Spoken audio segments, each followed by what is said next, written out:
What's up, everybody? Welcome back to another episode of the 10-7 MMA Show with myself and Justin, the guitar hero, James.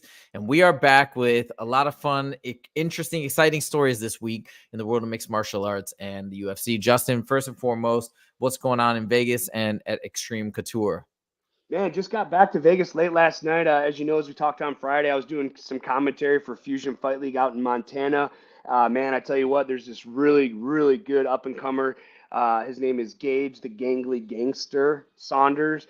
He's Montana made. You know, just same city as where Sean O'Malley comes from. This guy he's 13-5 right now. He just knocked off Bellator vet Lloyd Mix, Bellator and BKFC Mix. Guys, tune in to check out this Gage Saunders. Man, he has a bright future ahead of him. Awesome. Okay. And by the way, before we jump into the main topics, I did want to mention really quickly, I forgot to mention this when we were chatting before, but there is an interview of Francis Ngannou today on the MMA Hour. Now, I've had a lot of stuff go. This morning's been really hectic for me, but there was he talked about the fight. And I don't know if you've heard anything from Eric Nixick or the rest of your team, but he did mention that he felt really off the entire lead up to the fight. He was waiting for a long time. He mentioned that sometimes I guess boxers play these games like they tell you to show up somewhere and you're not supposed to be there, and then it kind of delays you and mentally exhausts you just to mess with you. Anyways, he did mention this stuff. I just want to turn over to you. Have you heard anything about the way he was feeling or anything that could have impacted his fight? Yeah, I definitely did. Actually, I was reading something this morning, basically probably what you just said. You know, that he was there sitting around the venue for 4 or 5 hours. He didn't feel like he had a great warm up. He just felt that he wasn't there the whole time. And I totally understand that, man. In the fight, it was in Dubai, if I'm not mistaken, right? It Like was in Saudi. or in Saudi yeah, it's like in Saudi, like you got to talk about a time difference here, man. And I tell you what, it's really tough. You know, my last fight in the UFC against Charles Rosa, you know, usually we're used to competing at late at night. You know, especially training in Vegas. My sparring is usually not till 3 to 5 p.m. And I didn't know until the week of the fight that I was going to be fighting at 10 a.m. And I tell you what, you know, when you, and I know it's a little different with USADA compared to Saudi Arabia, but you know, when I was warming up, you know, I wasn't allowed to have caffeine. And you know, how do you wake up in the morning without caffeine? So I totally understand what Francis is saying. You know, I don't know of boxing or boxers playing games. You know, to get in the head of that, and you know, I don't see Anthony Joshua as somebody like that. I think they wanted a competitive fight. The way you know, if he was looking for any advantage, you know, he would have celebrated a lot harder after he knocked him out in the second round. So, you know, unfortunately, it's just the fight game is that way. You know, we show up, we are there, we're prepared to the best of our ability, but sometimes our body just doesn't match our preparation. And unfortunately for Francis, that's how it went for him. Right on. I didn't get a chance to hear the entire interview. I'm going to go back and listen to it because I'm really curious to know what's next for Francis or what he's thinking. Maybe he hasn't even gotten that far, but that's very exciting. I can't wait, regardless of whether he goes back to boxing or he wants to do an MMA fight. Obviously, I'm an MMA fan. I would prefer MMA just out of selfishness myself, because I think he's a lot of fun to watch in mixed martial arts versus boxing, but I want to see him regardless. So I don't think he's lost a step. And hey, he made a huge payday. So congrats to him. Now, for today, we did have a fight night over the weekend, and there are some things that perhaps are worth mentioning. I know that Tai Tuivasa got submitted in the first round. That was a bummer, and he's had a couple losses in a row. But we've got some other stories outside of recent fights that are getting a lot of buzz. Obviously, one of them is Conor McGregor. Okay, so he hasn't fought. Everybody's wondering what's going on with this Michael Chandler fight. Is the Michael Chandler fight even going to happen? I think a lot of people are speculating that that's done, that that's not going to happen. Poor, you know, sorry for Michael Chandler, unfortunately, but that's what the consensus seems to be. Now, I heard another video where Chael Sonnen was talking about the reason why he thinks Conor's being shelved, which I think is totally nonsense. It makes no sense. But he said, he's like, I think they're trying to make him a co-main event, not the main event for a fight. He wants to be a main event. I don't think that's true. There's no way. Conor's still a main event, and everybody would pay for that. So I highly doubt that's the case. But what I do think it is I think that he's nearing the end of his contract, and they're trying to re-sign him to a longer deal. And the speculation is that he doesn't want that. So before I get your response and I get your thoughts, I want to play you this video. So this is from Jesse on Fire, and he, I think, released this today today. And it's basically he's playing an interview of Conor for Roadhouse, which, by the way, comes out this Friday, and I can't wait for it. It's going to be amazing. But let me play you a little bit of this. To watch in this video also. In this interview right here, which I will definitely make a statement on the front side, it looks like Conor may have been in the mood to talk a little bit more than he would have under normal circumstances. And I lose interest and stop training for a while. Not stop training, I always train, but stop full training and drinking a little bit. If he had gotten a little bit more sleep in the last few days. And here's the reality of Conor McGregor's situation. He is So the main thing is, you know, he's talking about how in another part of this clip, he talks about, hey, I was in camp for a fight in December, then a fight in February, and then it got slowed down. Then I lost interest because he got out of camp, then he started drinking a little bit, he's mentioned, and then now he's trying to get back in. So he keeps anticipating that these fights are meant to happen at these times, and for whatever reason, probably some contract negotiations, they're not happening, and we as fans are left wondering what's going down. So anyways, let me turn it over to you from the inside. You've obviously been on the inside of these negotiations with the UFC. Do you think that's possibly what's going on? What exactly that he's going to be a co-main or no, yeah, I don't think the co-main thing is legit. I think that's Chael Sonnen being Chael Sonnen, but I think that there is some contract negotiations behind the scenes that either they're trying to extend his contract. Maybe he wants to fight out his contract and then have some boxing matches in Riyadh, like your boy Francis Ngannou, the Predator. So maybe that's what's happening. But yeah, what do you think? Do you think that there's some merit to these claims that it's a contract issue, not anything else? I tell you what, when we look at a situation like this, when we look at Conor McGregor, why? Why? Not why are we looking at him, but why? I mean, why does he need to fight? You know what I mean? And we're looking at him from a person. I'm not talking about from the superstar he is. I'm not talking about from the former champion. The guy's a millionaire. He's worth like $100 million. He's a two-division UFC ex-former champion. He's beaten why? Like his motivation to fight is probably so low. He's lost like 3 or 4 in a row. I mean, how many fights has he lost in a row? You probably know off the top of your head. I think it's 3, but let me double check. Dustin Poirier twice. He beat Cowboy, lost to Dustin twice. Hey, yeah, wait, is it 3 in a row? I can't remember. I'm going to look it up right now, but yeah, keep going. So what does he have to prove to anybody? Why does he have to fight? Why would he fight? The only reason he's going to fight and I respect him for this, is if it makes sense for him. He doesn't need the money. He doesn't need the fame. He's going off into movies. And Jake Gyllenhaal did a interview about him, talking about how awesome he is. And I guess quote from Jake Gyllenhaal says, Conor McGregor came to him and said, yo, Jake, in this acting business, I am a white belt. I don't know anything of going on. I'm here to learn. And that just goes to show the humility that he's willing to show. And maybe he's looking to move on. He's already been to the top of the top in the UFC. There's nothing more Conor McGregor can accomplish. What is he going to, unless he was going to go be the champ again, which he can't. He probably can't beat a top 5 guy anymore. And that's not to throw shade at him. The guy's awesome. He's entertained us for years, almost 10 years now, dude. Give the guy a break. He's done everything he can in the sport. The only reason he'd be coming back is for a payday or for something that makes sense for him, guys. Let this guy go be on his yacht. Let this guy go live his life. The only reason we're talking about it is because we want to see him fight. He doesn't need to fight. And I'm sure he's asking for a lot. He wants to be a main event. I'm sure that has something to do with it. He's not going to co-main in this situation. He wants to headline a big card. If the UFC is not willing to give that, he's not going to take it. He wants probably 7 figures to fight as well. Guess what? You've lost 4 in a row. Your negotiating power. USADA's gone. The guy's juiced up to the gills. Like, can he pass a drug test? There's all these small questions we have to take into consideration when it comes to Conor McGregor. Personally, I know it seems that I throw a lot of shade at Conor McGregor, but I love him as a fighter. I love him as a person, even though off the camera, people are saying he's an asshole, dude. I've never heard a bad thing about him from people I know. Dude, he's entertained me for the last 10 years. Let this guy go on his yacht. Let this guy go be a billionaire. Let this guy go make movies. Let him move on from MMA, because all we're doing is talking about it now. And like I said, he's irrelevant in the sport. He's not a championship contender. We just want to see him because he talks a lot of shit and he's entertaining. He's not the same guy he was. He may not be the same guy. He is entertaining. He does talk a lot of smack, but I do love his fight style too. And I think it would be exciting. I think it answers a question. Can you come back after that layoff, after that injury? I mean, think about that story and the recovery process. And what if he does? Like, there's a chance he'd come back and smoke Michael Chandler or somebody else. So to me, it's still exciting. But I get what you're saying. Maybe it is time for him to move on. It does appear as though he wants to fight for whatever personal reasons or whatever he wants. He loves fighting and he wants to fight. Now, if you were Michael Chandler or close to Michael Chandler, what would you do in this situation at this point? I mean, I think it's time for Mike to move on, dude. Obviously, it's the money fight. Obviously, it's an incredible fight. If Mike can get the matchup, but here's the thing: Mike's sitting around not collecting a paycheck right now, hoping and waiting for Conor to come around. Unfortunately, I just don't think Conor has any interest because he can lose to Mike Chandler.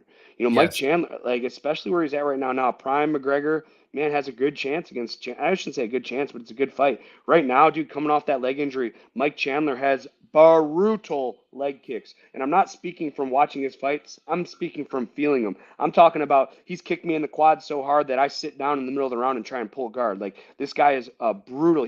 We're talking 10 years ago when I was training with Mike. Like this guy is an animal. He has unlimited cardio. Conor McGregor, look on the other hand, doesn't have that great of a gas tank. He's used to getting out of there in the first or the second round when he was winning. Ever since he's been going 3, 4, 5 rounds, he's been losing fights, man. And again, it's no shade at him. He's one of the greatest. He's a 2-time division champ in the UFC. I just think his time is done in the UFC, and everyone needs to stop talking about him coming back. I'll tell you one other thing. This is just something that I noticed. I haven't heard anybody talk about it. I was thinking about making an additional video about this, but in one of his interviews, he opened up the way he was talking about his family and his significant other, D, who is his fiance. By the way, he said they're going to get married. He said they're going to get married soon. They're figuring everything out right now. And he was getting so emotional talking about his family and how as long as his family is with him, it's everything. And when they're not with him, he feels terrible. He's lost, stuff like that. I've never heard him talk so passionately and emotionally about D and about how he's like, she was with me since the beginning. I actually should have pulled that clip, but I didn't pull it up. It sounded like he was about to cry, and then he changed the topic to his whiskey and went on his way. I have a feeling, if you notice too, I think he's going through something because he did that movie and he's been in the press a lot with different women doing different things. And we kind of all know probably behind the scenes, they have some sort of an arrangement or open relationship.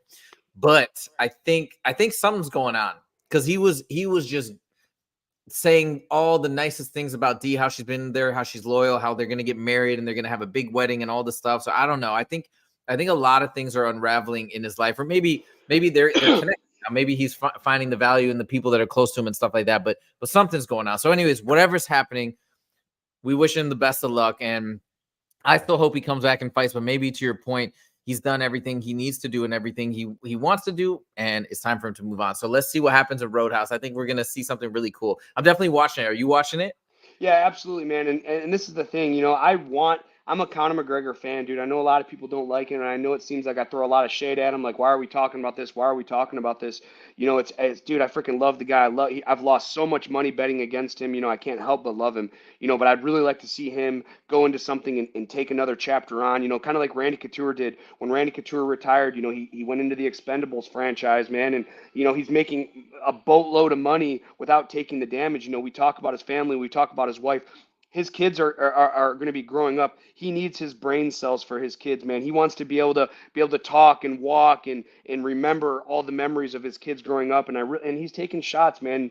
And the guys in the UFC are only getting tougher, dude. So I personally, I would love to see Conor McGregor fight as a fan, but as a guy that's a fighter that understands the game, man, go retire, dude. Go make millions in movies and go take care of your family and spend time with your kids.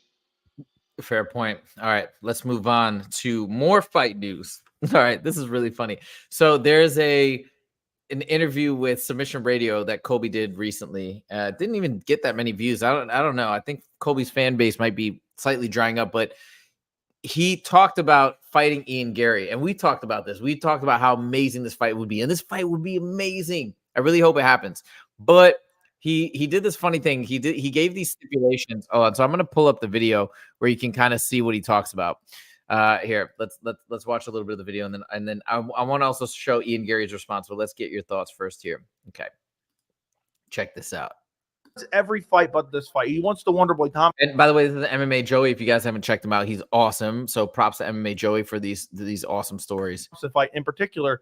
So he's setting up these stipulations that are basically, they're never going to happen in a million years. So then he could say, oh, well, Garry didn't do this, so then I'm not fighting him. That's what he's doing here. Guys, I told the world today on social media he has 3 stipulations if he wants this fight.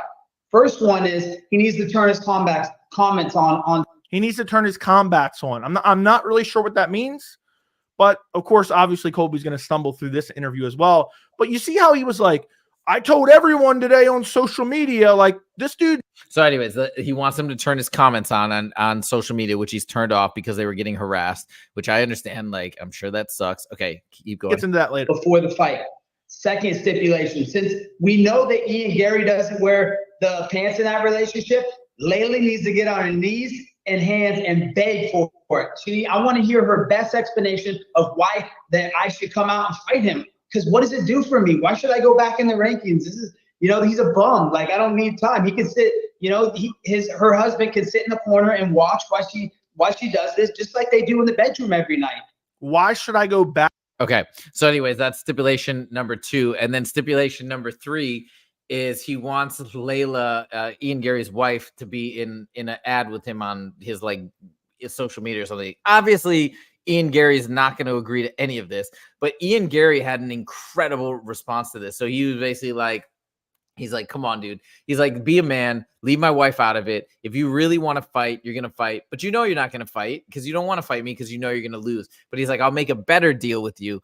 How about we fight and the loser guarantees that they must retire from the sport? He's like, because my goal is I'm going to rid the entire sport of Colby Chaos Covington. I mean, it was a great response. I'll see if I can pull it up so I can show it to you guys, but I know he's got a lot of haters. Mad props to him for that statement. So anyways, I want to turn it over to you. Get your thoughts. What are you thinking, first of all, Colby's stipulations? I think it's fucking stupid. It's disrespectful beyond belief. Obviously, nobody in the whole world would ever agree to those stipulations. Even the turning the comments on, like, dude, he's just being harassed all day through his comments. Why does he want to read that? Colby Covington has become a clown to me, man. And you know what? Whether he sees this or not, like, I mean, he is a clown. He's a character. He's a WWE character. The guy hasn't won a fight in about 17 years. Again, he's at the end of his career. He's scraping the bottom of the bottom of the barrel here, trying to get any notoriety he can. He can't beat anybody. He's that one-dimensional fighter that's being pushed out, man. And we're seeing it all the time now. You see, like Stephen Wonderboy Thompson is early 40s. He's that one-dimensional, kickboxing style fighter that's being pushed out. Colby's the opposite. He's that one-dimensional wrestler. The one-dimensional style fighters are being pushed out, and he's in that. He's experiencing that right now. And I think Colby just needs to shut the fuck up and go call Donald Trump and go to the WWE or something, because there's just no place for him anymore in the UFC. The guy, I mean, he's a laughing stock. Like, nobody takes him serious. Like, he's like that drunk uncle that shows up at the Christmas party every 5 years, and you're like, oh, yep, there he is. Like, let's see what he does today. Oh, ha, ha, you're so funny. And then we see him in 5 years again. That's the best analogy I can think of Colby Covington now. And, I used to have a lot of respect for him, because he was really tough. He was winning fights. He was talking a lot of shit, but he was backing it up. But now he's just rambling right now. He can't back any of his shit talking up, and again, it's the guy's just a clown. Again, my best analogy, he's that drunk uncle that shows up at the barbecue once every 5 years. Do you think he stands a chance against Ian Garry, or how would you break that down in terms of who would win percentage-wise? I think Ian Garry's an 85% favorite there. I think he's too quick. Now you have to think this too, is Colby is trying to get in the heads of his opponents. I'm trying to think Kamaru Usman, and who did he just fight and got his ass whipped by? What's it called? Leon Edwards. Leon Edwards, man, he talks so much shit, and he thinks like, oh, well, maybe if I can get in their head, I can get him to overcommit so I can take him down.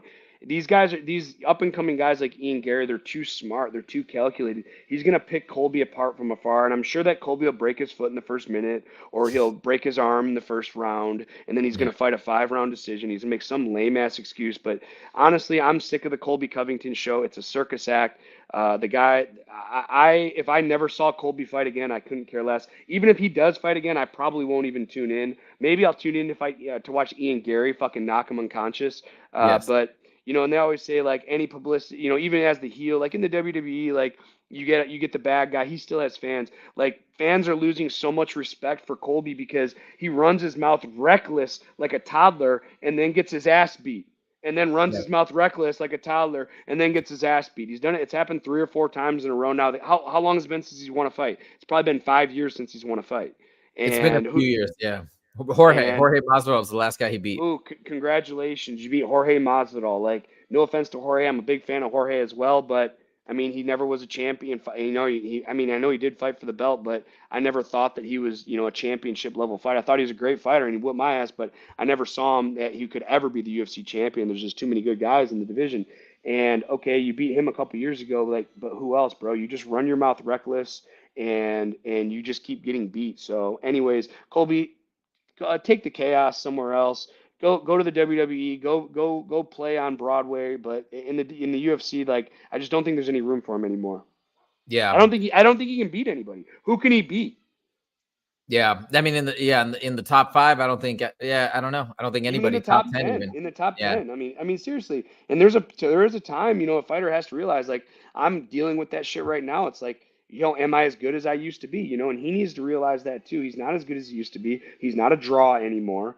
Mhm. And you know, and even if he did beat somebody, he's not going to be Ian Garry. But even if he does beat Yeah. somebody, he's never going to be the champ again. He's never going to, you know, fight for the belt again. It's just, I'm just sick of this guy, man. I'm sick of him running his mouth, and then he gets embarrassed. And for Donald Trump, you know, his biggest supporter, to leave in the middle of his interview, like nobody Yeah. respects Colby Covington. He's just a clown, and I really would like him to move on from the sport.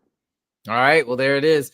I still hope this fight happens because I think it would be interesting, and I think he would get smoked, and the lead up would be entertaining. But yeah, it But sounds can like you imagine? Can you imagine being Colby Covington in this situation? Is, hey, look, I'm gonna get my ass whipped. I'm gonna talk all the shit that I can. Then I'm gonna get my ass whipped. Gonna collect my payday. Like, talk about the humility of this guy. Talk about the kind of person mentally he is. Like the way he looked in his last fight, he just looked like fucking shit. And he's not gonna look any better against Ian Garry, if not worse, especially if he gets started. Yeah. So in his head, like he probably knows he's gonna lose this fight if it happens. But he's like, fuck, I'm just gonna try to collect as many checks as I can, which I can respect that as well. But there's Yeah. just a better way to do it, and I'm just kind of sick of his circus. Yeah, fair points. If you guys haven't checked out the Ian Garry response video, definitely check it out. I think he did a great job, and I think he'll win some people back over. I think some people have abandoned him. I still want to see Ian Garry fight, and you know, I know what it's like on a very, very, very small level to go through some online harassment. As Justin knows, we won't bring it up too much, but it is really hard, and I'm sure what he's experienced is 100 times worse than what I've experienced, and it sucks.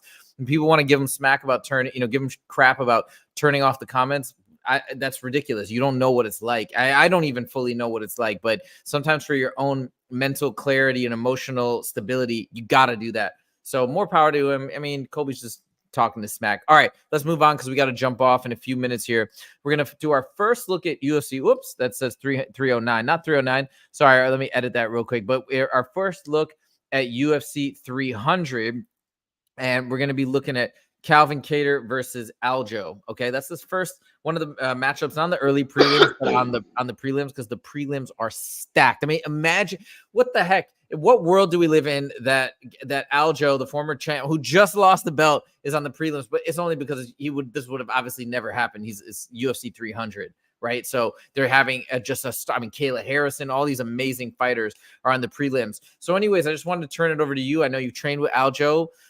We both love Aljo. What do you think of the matchup, and what are your thoughts on how this is going to play out?